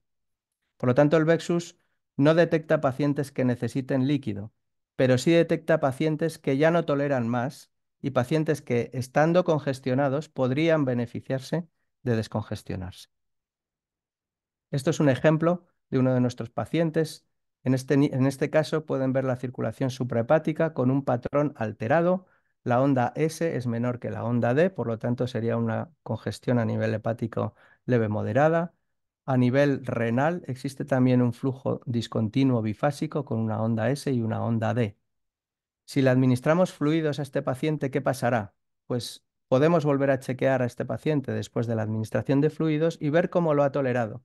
¿Creen ustedes que este paciente es subsidiario de seguir su resucitación administrándole fluidos? ¿O quizás tendríamos que pasar a poner catecolaminas y quizás empezar a descongestionarlo? Pues parece que es así, porque con los fluidos la onda S ha pasado a ser positiva, se ha invertido.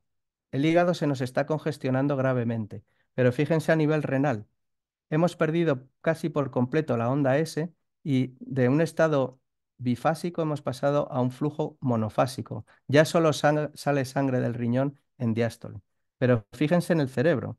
El cerebro de este niño está perdiendo velocidad en telediástole en la arteria cerebral anterior. Se está congestionando también el cerebro. Si lo tenemos intubado, este paciente probablemente se va a despertar con delirium y vamos a tener problemas para ajustar los fármacos sedantes. Pero también al revés. Este paciente no cabe duda de que nos va a apetecer descongestionarlo. Ya hemos aprendido con este Doppler suprahepático que estamos viendo que si hay una inversión de la onda S que se ha hecho positiva, tiene una congestión hepática importante. Fíjense en la porta. Está con un índice de pulsatilidad considerable. No hace falta hacer el cálculo para ver que entre la velocidad máxima y la mínima hay una variación muy importante. Y que a nivel renal tenemos solo un flujo discontinuo monofásico con salida de sangre en diástole. Bueno, pues vamos a hemofiltrarlo, vamos a depurar y vamos a eliminar agua. ¿Cuánta agua? Pues hasta que el paciente lo agradezca. ¿Y cómo sé cuánto lo está agradeciendo? Pues volviendo a chequear a lo largo de las horas con mi ecógrafo cómo está evolucionando la circulación a nivel esplánico. ¿Este paciente se está descongestionando? Claro que sí. He pasado de un patrón grave a nivel hepático con onda S invertida a un patrón leve moderado con una onda S que todavía sigue siendo más pequeña que la D, pero ya es negativa. Fíjense en la porta. Está pulsando, pero ya menos. Y fíjense en el riñón. Sigue habiendo un patrón discontinuo, sigue habiendo ahora onda S y onda D que antes no tenía. Este paciente está agradeciendo la descongestión. ¿Podría seguir utilizando el hemofiltro para descongestionarlo más? Pues quizás habría que integrar otros datos de la exploración y otros datos analíticos, pero parece que le está sentando bien al hígado y le está sentando bien al riñón. Entonces, ¿por qué no seguir si tengo esta herramienta para ver de cerca cuánto realmente debo seguir descongestionando? ¿Cuáles son las limitaciones que tiene esta exploración? Pues que en algunos pacientes, sobre todo en los que tienen hipertensión intraabdominal, por cualquier motivo, la vena cava inferior puede no estar dilatada y que sí exista congestión significativa. En pacientes con enfermedad orgánica primaria, tanto a nivel hepático como a nivel renal, la interpretación del Doppler puede ser engañosa. En pacientes con enfermedades vasculares también, por ejemplo, en pacientes con enfermedad veno-oclusiva hepática, con trombosis portal o con estenosis de venas o arterias renales, puede haber amortiguación del Doppler y no ser fácilmente interpretable. También en pacientes con enfermedades cardíacas puede haber alteración del Doppler y que no siempre se traduzca en congestión, por ejemplo, en insuficiencias tricuspidias graves, en fallos derechos con hipertensión pulmonar o en estados hiperdinámicos o con arritmias, en los que se va a perder la onda P y no va a haber entonces onda A, que va a ser difícil de interpretar la circulación venosa hepática. ¿Y qué es lo siguiente? ¿Se va a quedar esto aquí? Pues no, de hecho ya hay investigaciones para aumentar el grado de monitorización venosa. Es lo que se está conociendo últimamente como Extended Vexus.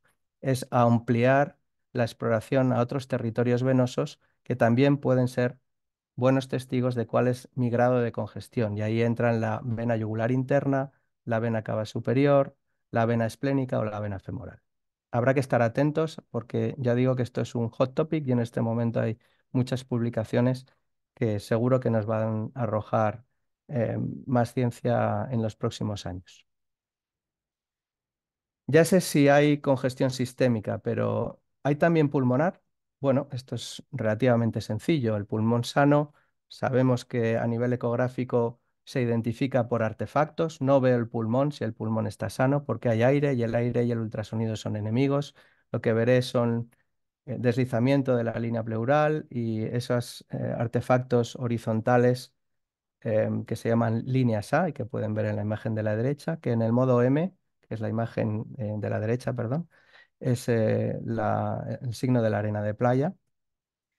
¿Y qué es lo que ocurre cuando hay congestión a nivel pulmonar? Pues lo que aparece es el signo típico de la línea B o la cola de cometa o el rocket tail que dicen los ingleses, ¿no? Son líneas verticales que partiendo de la línea pleural descienden hasta el final del sector y allá por donde pasan típicamente borran las líneas A. A medida que aumenta la congestión a nivel pulmonar, aumenta el número de líneas B en cada espacio intercostal, de tal manera que cuando la congestión pulmonar es grave, no las podemos contar y por el hecho de acumularse aparece en imagen lo que se conoce como el pulmón blanco ecográfico o síndrome intersticial ecográfico. Las líneas B pueden aparecer focalmente, pero no es lo típico en los estados congestivos, son más típicos de las neumonías, las atelectasias, las contusiones o los infartos pulmonares, y con un patrón difuso, que es lo que solemos ver en los estados congestivos cuando hay afectación de dos o más áreas en ambos hemitórax. Es el caso de la congestión que vemos en el edema pulmonar o en el síndrome de distrés respiratorio o en la hipervolemia. La ecografía además nos ayudará a identificar si un estado congestivo pulmonar es consecuencia de fallo cardíaco, porque la distribución será más homogénea, la línea pleural estará respetada y a veces habrá derrame pleural, o si es consecuencia de citoquinas y de inflamación, que es lo típico del síndrome de distrés respiratorio, en el que veremos una línea pleural desplecada, habrá condensaciones subpleurales, serán más frecuentes las consolidaciones posteriores. El otro marcador de congestión, además de las líneas B a nivel pulmonar y que se identifica con facilidad con los estudios ecográficos, es la presencia de derrame pleural. En general, la congestión suele generar derrames pleurales anecoicos o hipoecoicos, aunque cuando hay congestión venosa crónica y el derrame es quiloso y hay linfa, puede ser de un aspecto más heterogéneo. Y por último, responder a la pregunta de ¿y está bien el corazón? Pues para ello recurriremos a la ecocardiografía. No me quiero extender mucho en este tema porque daría para un seminario entero, pero cuando queremos saber si la bomba puede ser la responsable de la congestión o si la congestión le está viniendo mal a la bomba, no cabe duda de que con la ecografía tenemos una gran herramienta para saber si el corazón funciona bien o no. ¿Cuáles son las ventanas más socorridas para hacer este estudio? Pues el paraesternal eje largo, que nos dará información fundamentalmente de las cavidades izquierdas, el paraesternal eje corto a nivel de los músculos papilares, que también nos dará información fundamentalmente de la contractilidad segmentaria del ventrículo izquierdo, pero también de manera muy sencilla y de un solo vistazo podremos ver la posición del tabique interventricular que lo podremos ver desplazado en aquellos casos en los que haya sobrecarga de las cavidades derechas. Se rectificará o incluso se invertirá como expresión de los fenómenos de interdependencia ventricular.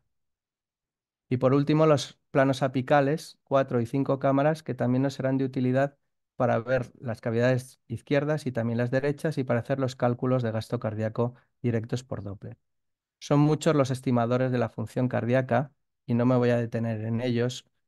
Los más socorridos, los más habituales son las fracciones de acortamiento y las fracciones de eyección para estudiar la función sistólica del ventrículo izquierdo, que los determinaremos normalmente desde el paraesternal eje largo o el paraesternal eje corto, y que solo midiendo los diámetros máximos y mínimos de la cavidad izquierda nos darán una idea de cómo de bien está funcionando el corazón izquierdo en sístole. Sin embargo, al final lo que nos suele realmente hacer falta es no un porcentaje de acortamiento o un porcentaje de cambio en el área de una estructura cardíaca, sino cuál es el gasto cardíaco que se está generando. Y esto el ecógrafo también nos lo puede decir y con mucha precisión. Determinando el diámetro del tracto de salida del ventrículo izquierdo y calculando la integral velocidad-tiempo, el IVT o VTI, que dicen los anglosajones, a nivel de este punto, podemos con mucha precisión saber realmente los litros por minuto que está bombeando ese corazón de nuestro niño. A nivel derecho, que es donde interesa pararse un poquito más, lo tenemos un poco más difícil, porque como bien ha dicho el doctor Iglesias, geométricamente el ventrículo derecho es complejo y no es muy bien matematizable. Entonces, muchas de las fórmulas o parámetros que se utilizan para ver la función izquierda aquí no pueden ser trasladados. Y entonces, ¿qué es lo que tenemos? Pues tenemos el parámetro TAPSE, que calculamos fundamentalmente desde apical 4 cámaras y que registra realmente cuál es el grado de acortamiento longitudinal de la cavidad. Se obtiene de manera muy sencilla con el modo M. Comparar en telediástole de la cavidad derecha e izquierda nos puede hablar de si hay o no dilatación de las cavidades derechas. Un ratio normal entre área telediastólica, ventrículo derecho e izquierdo es menor de 0,6. Se habla de dilatación grave del ventrículo derecho cuando este ratio es por encima de 1. La variación fraccional del área del ventrículo derecho es algo parecido, es trazar el borde endocárdico del ventrículo derecho en diástole y en sístole y comparar cuál es el grado de reducción de ese área. Eso es la variación fraccional del área del ventrículo derecho. No olvidemos que si podemos calcular el gasto cardíaco izquierdo, ¿por qué no vamos a poder calcular el gasto cardíaco derecho? Y de esta manera obtener el dato de cuál es mi QPQS. Igual que para obtener el izquierdo necesito el diámetro del tubo y la integral velocidad-tiempo a ese nivel, para obtener el gasto cardíaco derecho tendré que medir el diámetro del tracto de salida del ventrículo derecho justo a nivel subvalvular pulmonar y la integral velocidad-tiempo a ese nivel. Entonces, ¿puedo realmente saber cuál es la función derecha y si está siendo la responsable de mi congestión o si hay repercusión sobre la función cardíaca con el eco? Desde luego que sí, y con mucha precisión. Además, podré saber si mi disfunción derecha está en relación o no a la presencia de hipertensión pulmonar. Cuando hay sobrecarga de cavidades derechas, con mucha frecuencia veré insuficiencia tricuspidia. El corazón derecho tiene poco músculo y está preparado mal para sobrecargas, sobre todo agudas. Si hay sobrecarga y hay dilatación del anillo tricuspidio, aparecerá insuficiencia tricuspidia. Y si hay insuficiencia tricuspidia, con el ecógrafo, calculando la velocidad máxima de la regurgitación, puedo estimar de manera muy precisa cuál es la presión arterial pulmonar sistólica. Si es por encima de 40, hablaré de hipertensión pulmonar. Y al tratamiento descongestivo con diuréticos o con inodilatadores, podré añadir vasodilatadores pulmonares como coadyuvante para solventar mi problema de congestión. La colapsabilidad de la vena cava inferior es el último de los parámetros del que quiero hablar para estudiar la función cardíaca derecha. Cuando la vena cava está dilatada, ya hemos dicho que es marcador de congestión, pero su variación con los movimientos respiratorios nos pueden dar pistas, siempre que no haya presión positiva por ventilación mecánica, de si el paciente está congestionado y tiene elevada la presión venosa. Ven a la izquierda una vena cava inferior muy colapsada en un paciente en el que si está inestable probablemente agradezca la infusión de fluidos. Sin embargo, en el lado derecho pueden ver una vena cava inferior tremendamente dilatada y con humo en su interior, es lo que se conoce como estasis ecográfico o humo ecográfico, con apenas variación de su calibre durante los movimientos respiratorios. Al final, si se dan cuenta, integrando la información que podemos obtener del Vexus con la que nos ofrece la ecografía pulmonar y cardíaca, nos podemos hacer bastante idea no solo de si hay congestión, sino de cuál es la gravedad de la congestión y de esta manera guiar nuestro tratamiento descongestivo con los diferentes tratamientos diuréticos, inodilatadores o vasodilatadores. Para terminar, ¿cómo emplearía yo? Y esto es de mi cosecha, por favor, no lo tomen al pie de la letra y está abierto a todas las críticas del mundo, de emplear la ecografía para resolver algunos de los problemas más habituales en nuestras unidades de terapia. Si estoy ante un paciente con insuficiencia renal y detecto congestión, lo primero que voy a intentar es descongestionar forzando diuresis con furosemida. Si no hay una respuesta adecuada de manera inmediata, no se lo piensen más. utilicen el hemofiltro y descongestionen. Si no, el paciente es probable que avance hacia un grado de disfunción multiorgánica del que luego nos va a costar más revertir. Sin embargo, si al empezar el tratamiento diurético con dosis alta de furosemida, el paciente comienza a orinar, veré si la creatinina desciende. Si desciende, estaré muy a gusto y muy contento y seguiremos descongestionando al paciente. Pero si la creatinina asciende y me empiezo a poner nervioso y no sé si estoy ante una elevación de creatinina de las buenas, ¿por qué no usar el ecógrafo? Si estoy ante un Vexus 0, con un gasto cardíaco disminuido, a lo mejor me estoy pasando de forzar la descongestión con diuréticos porque me está bajando el gasto cardíaco y ya no tengo datos de congestión esplácnica. Detengo mis diuréticos y quizás deba reponer con fluidos. Pero si mi gasto cardíaco es normal, he conseguido la descongestión y en ese momento podré parar o reducir la dosis de diuréticos. Si todavía estoy en ese contexto de diuresis adecuada, pero elevación de creatinina con datos de congestión a nivel esplácnico, a lo mejor es el momento de tolerar durante 2, 3, 4 días esas cifras más elevadas de creatinina de las basales, sabiendo que estoy descongestionando al paciente y que eso le va a conferir mejor pronóstico. Sin embargo, si hay una elevación de creatinina y veo una congestión grave a nivel esplácnico, estoy en situación de taponamiento renal, de renosarca grave, y debo recurrir o a combinar otros diuréticos junto con furosemida. Aquí entran las tiacidas o la acetazolamida, a añadir inodilatadores o vasodilatadores pulmonares o a recurrir de nuevo a las terapias de reemplazo renal continuo. Otro escenario, y con esto ya termino, sería el paciente con inestabilidad hemodinámica. Mi pregunta inicial sería, ¿cómo está el pulmón y cómo está el territorio esplácnico? ¿Hay congestión? ¿Puede tolerar mi paciente fluidos? Si en el pulmón hay líneas A y no hay congestión a nivel esplácnico, es un Vexus 0, este paciente tolerará muy probablemente fluidos. Si la función cardíaca es normal y el volumen sistólico está descendido, el paciente está hipovolémico y deberé administrar fluidos para estabilizarlo. Pero si mi paciente tiene una función cardíaca normal y el volumen sistólico está normal o aumentado, probablemente este paciente estará vasopléjico o con hipotonía vascular arterial y el tratamiento ideal será un vasoconstrictor como por ejemplo noradrenalina o vasopresina. Sin embargo, si en la exploración pulmonar detecto líneas B, este paciente sé que tiene congestión a nivel pulmonar. No sé si será de origen cardíaco, deberé hacer una ecocardiografía, o no sé si será inflamación y citoquinas, que será lo propio del SDRA o de las neumonías.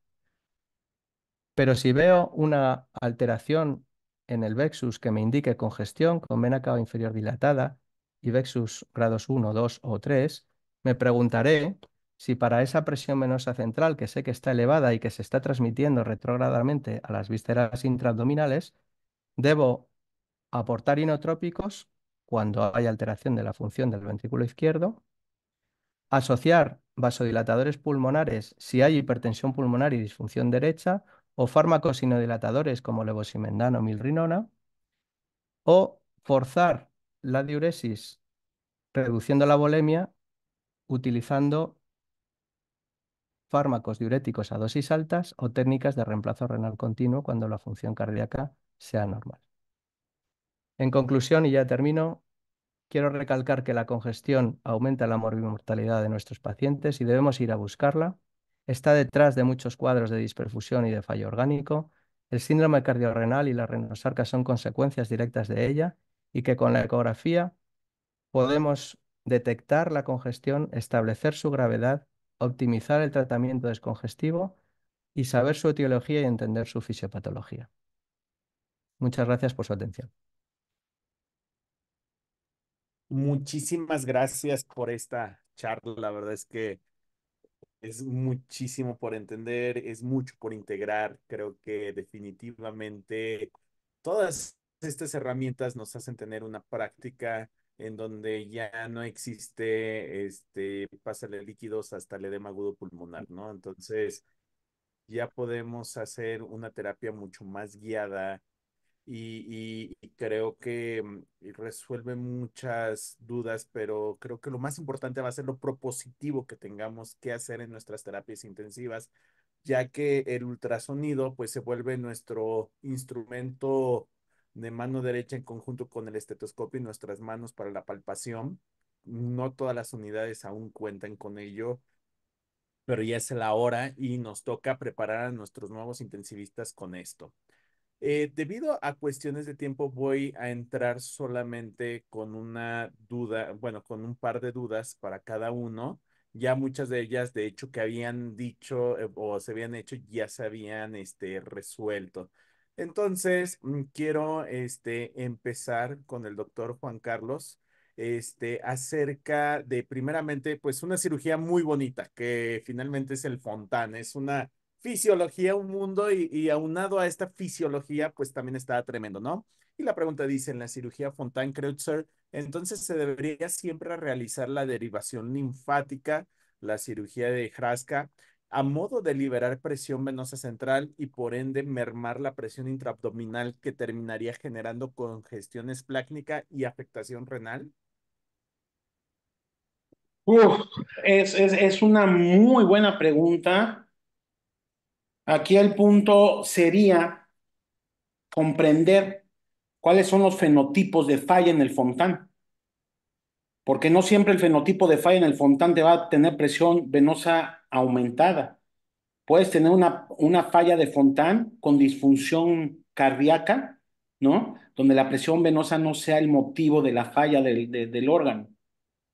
Pero si nos vamos fisiopatológicamente a lo que sucede con el Fontán, al ser una circulación pasiva, dependiendo y no entrando en debate de si se debe fenestrar o no, porque eso es tópico de todo un congreso, la parte de los linfáticos va a tener un juego muy importante y de ahí la bronquitis plástica que vemos, ¿no? O la enteropatía perdedora de proteínas a nivel abdominal.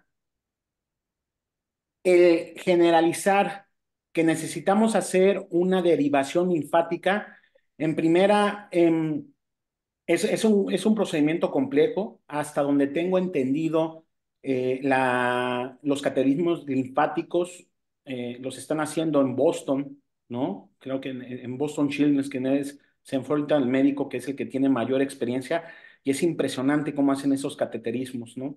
Ahora, derivar la linfa totalmente a la parte, o hacer esta derivación, la verdad es que yo no me animaría a decir que es la solución, porque primero tendríamos que entender cuál es en ese Fontán que estamos viendo, cuál es el tipo, el fenotipo de falla que tenemos del Fontán. Claro, siempre tenemos en mente que la mayoría de los Fontanes van a tener la presión venosa aumentada y por eso van a fallar, y de ahí todas las complicaciones. Pero hay algunos que llegan que no tienen presión venosa aumentada, no tienen falla cardíaca o no tienen disminución de función y que aún así fallan, siendo morfología derecha o izquierda. Entonces, generalizar, o mi respuesta sería generalizar que la derivación sería la solución. No, no lo creo. Creo que tendríamos que individualizar. En los casos donde sea por falla de presión venosa, se podría intentar siempre y cuando se tenga la disposición del medio y la expertise en hacerlo, porque hasta hace pocos años se empezó a iniciar la cateterización de estos y las derivativas. El otro punto es hacia dónde estamos yendo hacia el Fontán, ¿no? Que es toda esta parte de los congénitos que estamos ya relegando a la parte de los adultos, y que ya hay especialistas en esta parte de congénitos de adulto.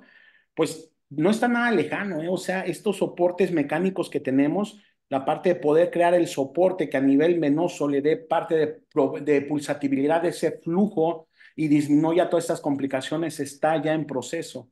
Entonces, sí, el linfático juega un papel fundamental en la falla del Fontán o Fontán fallido.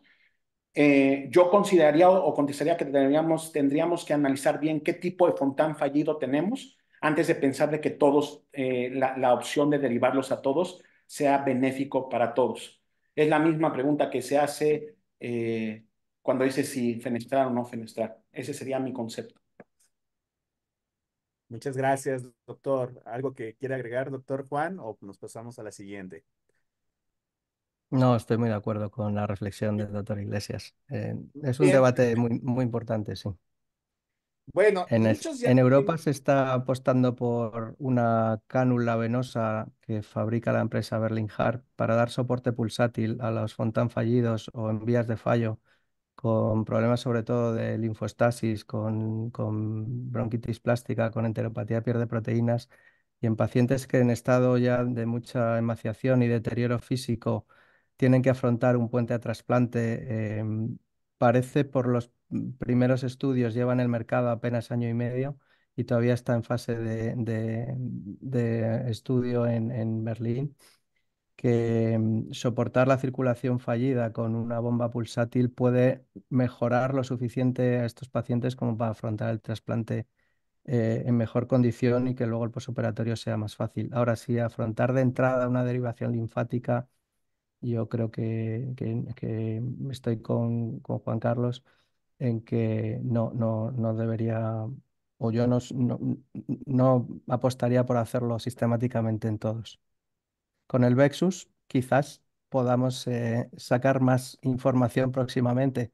Podremos vigilar realmente cuál es la repercusión retrógrada de una circulación en la que realmente no hay una presión venosa central. Son dos vasos sanguíneos, cava superior e inferior, conectados a una arteria que es la de la circulación pulmonar, pero sí podemos ver cuál es realmente la transmisión retrógrada de esas presiones más elevadas de lo habituales al sistema esplácnico y si eso se relaciona o no con el grado de fibrosis del parénquima, eh, y de esa manera optimizar un poco los tiempos de soportar o no los fontanes fallidos o que sabemos que van a fracasar.